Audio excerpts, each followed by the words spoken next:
Episode 7 and 8 of The Bad Batch have finally dropped and we need to break it down, so let's get straight into it. We begin episode 7, the clone conspiracy, at a bar on Coruscant, and what's really interesting about this bar is that it's a bit of a military bar, likely a favorite spot for the clones, and we have actually seen this particular bar before in the Clone Wars. Known as 79's, the cantina specifically catered to off-duty clone troopers. And the last time we visited this particular cantina was when Fives went there looking for kicks following his discovery of the Order 66 conspiracy. The cantina was actually so popular among the clones that we can actually see its logo in Rebels as well on the ATTE walker belonging to Rex, Wolffe, and Gregor. This would also mean that this particular cantina is a bit of a hotspot for sharing conspiracies, first with the Order 66 conspiracy and now the clone conspiracy. We are then introduced to Cade and Slip, who are having a conversation about the lies Rampart is spreading about Kamino, which according to Rampart was destroyed in a cataclysmic storm. Cade points out that this is a lie as he himself witnessed the destruction of Topoka City, which we might have actually caught a glimpse of back in season 1 of The Bad Batch, with a particular clone having a difficult reaction after reporting to Rampart following the city's destruction. Cade tells Slip that he intends to expose Rampart and has decided to give Rampart the opportunity to come clean. This decision ends up costing Cade his life, but Slip manages to escape. We cut to the Senate where we learn that the Senate is currently debating about the defense recruitment bill, something which was previously mentioned in an earlier episode. While debating about the bill, we learn that the banking clan and another senator from the Commerce Guild are strong advocates for the bill, both of which effectively represent corporations and the private sector of the Galactic Empire, and were known to be fervent supporters of Palpatine. We also get to meet Senator Pomlo, who was first introduced in Rogue One and served as the senator for the planet Taris. We also get to see Mas Amedda, Palpatine's right-hand man when it comes to politics, representing an absent Palpatine. We also get to see an old familiar face, Senator Chuchi. We first met Senator Chuchi back in the Clone Wars, where she began as an aide to the Senator of Pantora and subsequently became a senator herself following the dispute with the Tals. She also happens to be a member of the same species that George Lucas himself cameoed in the prequels. The bill ends up getting pushed back due to the combined efforts of a few senators, which forces Rampart back onto the negotiating table with promises of more provisions for retiring clone troopers, all of which was later revealed to be empty promises designed to buy enough time to decommission the clones and build up the stormtrooper program. Senator Chuchi heads to the clone cantina where she holds discussions with other clones, and her promises of supporting clone rights ends up getting the attention of Slip. Slip reveals the truth to the senator and Chuchi heads for a meeting with Rampart. Meanwhile, Slip travels to the industrial sector of Coruscant and tries to get help from Rex. Senator Chuchi also meets with Bail Organa, who warns her about Rampart's untrustworthiness, and much of this meeting between Bail Organa and Chuchi is also for Bail to suss out whether or not Chuchi can be trusted, and whether she might be suitable to become a future ally of a growing rebel alliance. Although Bail Organa doesn't mention it directly, you can kind of tell that he is hinting towards it. Bail also mentions that Topoka City being destroyed by a storm hardly made any sense given that the city was designed to be submersible and has withstood many storms in the past, which actually adds a bit more lore about the Kaminoans' way of life. Rampart talks with a mysterious assassin and commissions him to get rid of both Slip and the senator. Chuchi finds Slip, which ends up leading the assassin right to them. But before the assassin can intervene, we learn that the concrete evidence about Rampart's lies are located in his personal Venator.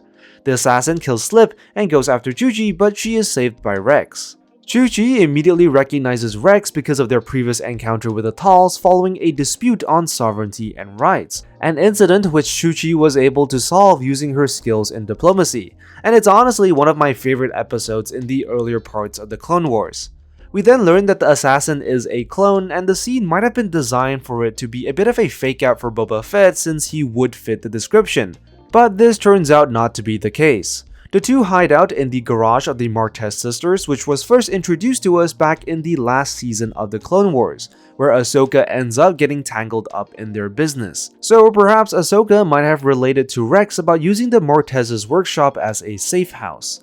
The assassin ends up killing himself by biting down on an electrical pill, but not before giving us some cryptic clues as to who he might be.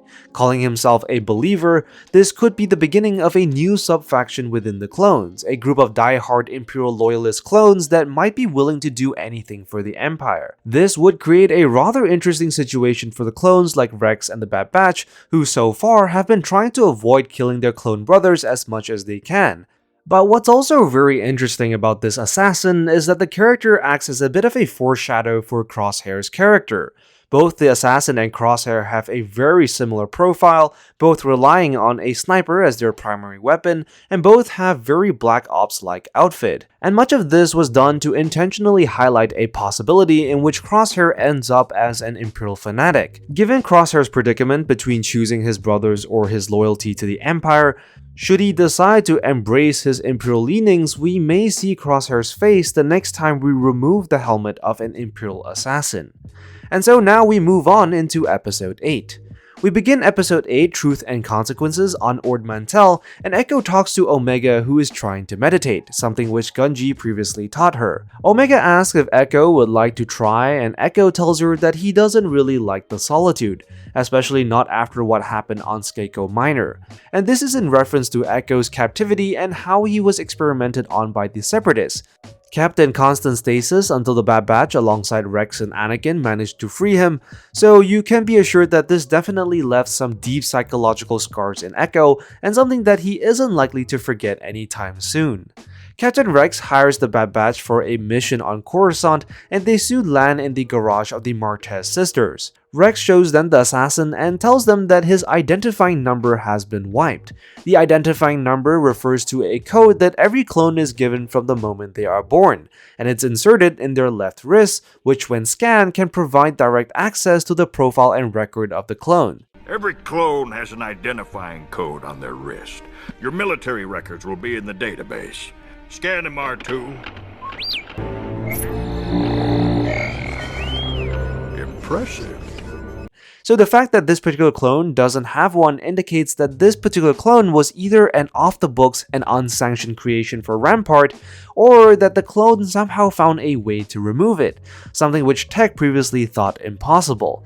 And this identifying code is something that should be taken note of, as it might come back later on in the season as more and more clones begin to defect from the Empire. The Bad Batch are tasked with infiltrating Rampart's Venator to recover the command logs proving that he destroyed Camino, while Omega is then tasked to protect the Senator. As the two groups split off, Omega and Chuchi end up encountering Rampart in the Senate building, and somewhat surprisingly, Rampart doesn't seem to recognize Omega at all. But this actually makes a whole lot of sense, as throughout Season 1, Rampart never actually encounters Omega. In fact, the only high-ranking Imperial that knows about Omega's existence is Tarkin, which would explain why Rampart doesn't immediately take note of Omega. Chuchi then asks if Omega can keep a secret, revealing to her that Bail Organa is also involved with the mission. And now with Bail Organa aware of Omega's existence, this information might have a role to play as the birth of the rebellion looms closer, possibly leading to Bail to reach out to recruit the team in the coming civil war.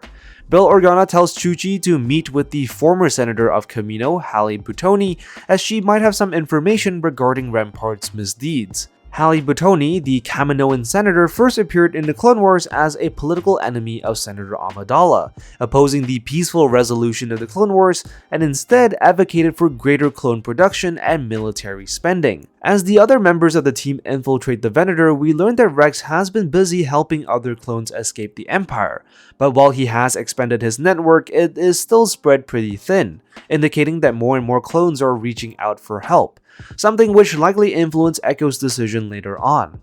The team's extraction of the data ends up notifying the clones of a security breach due to having to reroute power to the bridge. The team managed to extract the data and escape after causing a massive commotion and escaping through the escape pods.